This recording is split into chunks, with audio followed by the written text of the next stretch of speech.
We got two Hart drills. Neither one is working. We got a battery fully charged. I'm gonna plug it in. It don't do anything. Even if we push the button, hit the trigger, forward, back, doesn't do anything. Same thing with the other drill. Same thing. Plug it in. Just doesn't work. So we're gonna go ahead and open both of these and see what's wrong. Alright, went ahead and removed 10 screws. 1, 2, 3, 4, 5, 6, 7, 8, 9, 10. These are kind of hard to get to. It's deeper in there. Take off those 10 screws and then it should just come apart.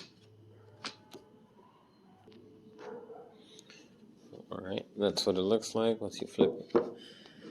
Take off the lid. Got my multimeter here just to see where is the current going. So let me test it out a bit and I'll check back.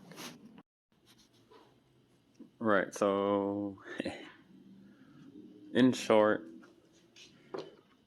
fucking Walmart hardware.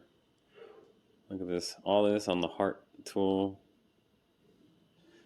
microchip, who knows. I just sourced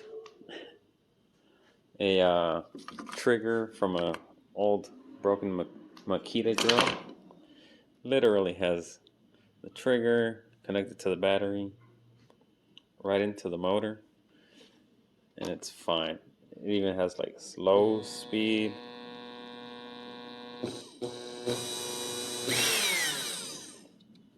So simple, just a trigger, that's it. So now I gotta find a way to put it in there, but shit quality. It's so complicated for a trigger. Alright, so basically I put the Makita trigger inside the Hart. Yeah, I could have bought a Makita battery, but I don't have one. But I do have a Hart charger. You do not want to see the inside of it. But it works. There we go. Throw it away and buy something else.